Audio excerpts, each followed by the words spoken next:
হরে কৃষ্ণা, জয় শিলা প্রভুপাদ।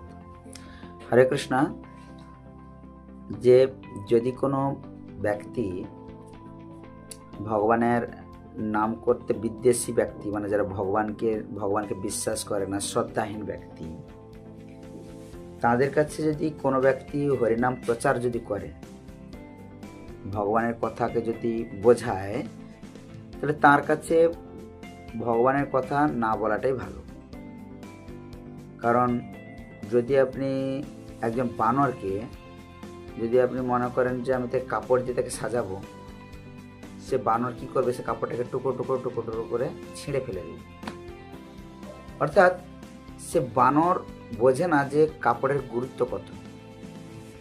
তেমনি যেহেতু ভগবানের নাম হচ্ছে, এটি হচ্ছে গোলকের, এটি রস, এই রস এই জড়জগতের মেটেরিয়াল ওয়ার্ল্ডের নয়।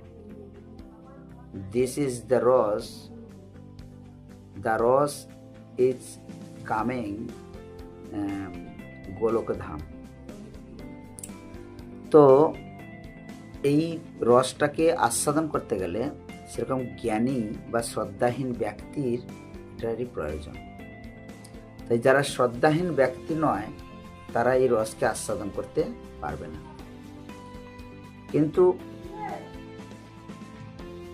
কিন্তু নিত্যানন্দ প্রভু আমরা দেখেছি যে জগাই মাধাইকে তিনি কি করেছিলেন, তিনি জ্ঞান প্রদান তিনি করেছিলেন।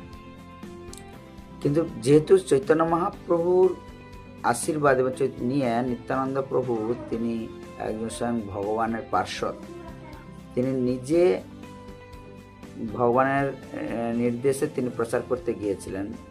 তার এত বড় তিনি শক্তি ছিলেন যে যার জন্য জগাই মাধাই তিনি শ্রদ্ধাহীন ব্যক্তি থাকা সত্ত্বেও, এটা যেহেতু তার লীলা, তিনি এটা দেখিয়ে দিয়েছিলেন যে তিনি তাকেও ভক্ততে পরিণত করতে পেরেছিলেন।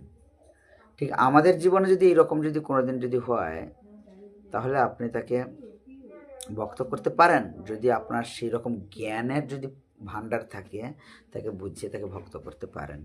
কিন্তু দেখা গেল যে সমস্ত ব্যক্তি বুঝেও অবুঝের মতো থাকে, যারা শুয়ে যারা মানে ঘুমানোর ভান করে, তো সেই সমস্ত ব্যক্তিকে আপনি হাজারবারও বোঝালেও সে বুঝবে না। ঠিক তেমনি হবে যারা শ্রদ্ধাহীন ব্যক্তি ভগবানের বিদ্বেষ সবসময় করতে থাকে, হাজার বুঝেও শাস্ত্রকে অবহেলিত করে, তাদের কাছে আপনি যদি ভগবানের কথা যদি বলেন, তাহলে কিন্তু অপরাধ হতে পারে। এর জন্য আমাদের সেই সমস্ত ব্যক্তির কাছ থেকে দূরে থাকা আমাদের পক্ষে অনেক ভালো। ঠিক আছে, জয় শিলা প্রভুপাদ।